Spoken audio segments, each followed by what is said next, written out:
আচ্ছা আসেন আসেন।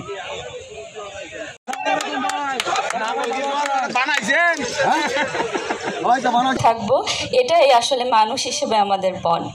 আমি এই পর্যায়ে ডেকে নেব। আপনারা জানেন যে আজকে যে খাল খননের কথা বলা হয়েছে, আমাদের দলের প্রতিষ্ঠাতা স্বাধীনতার ঘোষক জিয়াউর রহমান সাহেব খাল খনন করেছেন। আমার সৌভাগ্য হয়েছিল ওই বিএটিসির মাধ্যমে খাল খনন। তখন আমি বিএটিসি চাকরিরত ছিলাম, আমি জানি কৃষকদের জন্য ওনার কত গান প্রাণ। এবং খাল খনন বন্ধ হয়ে গেছে। আমাদের নেতা শাহরিয়াজুল হান্নান আবার যেখানে যেখানে খাল শুকিয়ে গেছে এগুলি পুনঃখননের জন্য সরকারি পর্যায়ে তদবির করছেন। 30 বছরের অধিকাল আমি মিস্টার তারেক রহমানের 31 দফা পড়েছি, 27 দফার কথা পড়েছি, 27 দফায় কি কি আছে দেখেছি। আমি অনুরোধ করব, এইভাবে আমাদেরকে কেউ কখনো ডাকে নাই। মিস্টার হাবিবুর রহমান সাহেবের ডাকে আমরা এসেছি। তারেক রহমান সহ আজকের আমাদের অতিথির, আজকে সভাপতি সহ এবং হাবিবুর রহমান সহ সবাইকে আমরা একটু জোরে শুনে কৃষকদের পক্ষ থেকে, কাপাসিয়ার পক্ষ থেকে একটু করতালি দিয়ে স্বাগত জানাই। প্রিয় তারেক রহমান সাহেব, আমরা কৃষি কাজ করি, আমাদের কৃষির ন্যায্য মূল্য আমরা পাই না। বাজার বিপণনে আমাদের কষ্ট হয়, অসুবিধা হয়। আমরা ভালো কীটনাশক পাই না। বিভিন্ন ধরনের কীটনাশক কোম্পানিতে বাংলাদেশ সয়লাভ, এর থেকে আমরা এসে রাহু গ্রাস থেকে আমরা কৃষকরা মুক্তি চাই। কোনো কারণে যদি বিশ্ব থেকে খাদ্য আমদানি করা সম্ভব না হয় তাহলে কিন্তু আমাদের না খেয়ে মরতে হবে। অতএব আপনারা ভর্তুকি দিয়ে হলে যে কোনো উপায় হোক, আমার আকুল আবেদন আপনাদের প্রতি, আপনারা এই ব্যবস্থা করবেন। অধিক ভর্তুকি দিয়ে হইলেও বিশেষ করে ধান উৎপাদনের জন্য কৃষকদের যতটুকু সম্ভব সহযোগিতা করবেন।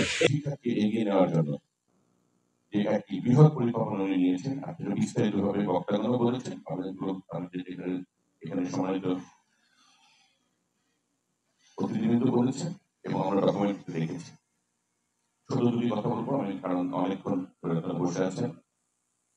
দেখুন, যেই দেশে 1974 সালে ওই বাকশালী রাজত্বের সময় ভয়ঙ্কর দুর্ভিক্ষ হয়েছিল, সেই দেশেই ঠিক তার 4 বছর পরে আপনার শহীদ জিয়াউর রহমান যে সফলভাবে দেশ পরিচালনা করে দেশকে খাদ্যের সহায়তা সুপর্দ করেছিল। যেখানে 74 সালে লক্ষ লক্ষ লোক মারা গিয়েছিল, সেখানে আমাদের এই দলের প্রতিষ্ঠাতা তিনি দেশকে খাদ্যের সহায়তা সুপর্দ করেছিলেন। এবং বিএনপি ধারাবাহিকভাবে এরপরে 1991 সালে দেশনেত্রী বেগম খালেদা জিয়া কৃষকদের পাশে দাঁড়িয়েছেন, কৃষকদের ঋণ মওকুফ করেছেন, শুনেছেন আপনারা, সহজ লক্ষ্য করেছেন সার কীটনাশক যেন আপনার কৃষকরা সহজেই ফসলটা উৎপাদন করতে পারে, ঘরে তুলতে পারে। আমাদের ভারপ্রাপ্ত চেয়ারম্যান জনাব তারেক রহমান ইতিমধ্যে শুনেছেন বিস্তর গবেষণার মাধ্যমে এই কথাগুলো আপনারা শুনছেন, এগুলো কিন্তু কথার কথা না। এই যে স্মার্ট কার্ডের কথা শুনছেন, এগুলো কথার কথা নয়। কেননা কৃষকরা বাঁচলেই দেশ বাঁচবে। কৃষকরাই কিন্তু এই দেশকে বাঁচিয়ে রেখেছে। সেই কৃষক যদি তার উৎপাদন করা ফসলের দাম না পায়, সেটা কৃষিকাজে থাকবে না, সে অন্য জায়গায় চলে যাবে। এটা কিন্তু খালি বাংলাদেশ নয়, সারা পৃথিবীর জন্য একটা বড় চ্যালেঞ্জ। এবং সেই জায়গাটাই নিশ্চিত করার জন্য দেশ নায়ক তারেক রহমান এই স্মার্ট কার্ডের মাধ্যমে যে আপনি সরাসরি ভর্তুকিটা না দিয়ে আপনার যে কৃষিকাজের জন্য কীটনাশক দরকার হয়, সার দরকার হয়, সেটা আপনার আরো সুলভ মূল্যে পাঠাবে, আপনি দেওয়ার ব্যবস্থা করবেন। আপনার সহজ শর্তে লোন হবে যাতে কৃষকরা সহজে আরো বেশি উৎপাদন করতে পারে। সেভাবেই কিন্তু ক্রমান্বয়ে এমন ভাবে ব্যবস্থাটা উনি পরিকল্পনা করেছেন যে আমাদের কৃষকের উৎপাদনের যে ব্যয় সেটা কমে আসে। এবং যেহেতু এই স্মার্ট কার্ডের মাধ্যমে এই কৃষকের উৎপাদিত পণ্য সরাসরি ক্রেতার হাতে, যারা নাকি কিনবে তাদের কাছে চলে যাবে, কাজে উৎপাদিত পণ্যের দামও সর্বোচ্চটা পাবে। আমার কৃষানি বোনের কথা চিন্তা করে একজন মানুষ সুদূর লন্ডন থেকে এক চিন্তা করতে করতে একটি প্রসেস বের করেছেন।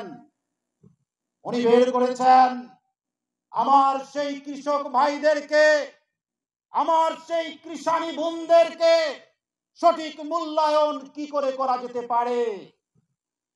উনি একটি রিসার্চ টিম দিয়েছেন, যে রিসার্চ টিম দীর্ঘদিন পরিকল্পনা করে রিসার্চ করে একটি জিনিস বের করেছেন যে কৃষকদের এই সমস্যার সমাধান করতে একটি জিনিস করা যেতে পারে, আর তার নাম হচ্ছে ফার্মার্স কার্ড। ফার্মার্স কার্ডের মাধ্যমে আপনারা কি পাবেন?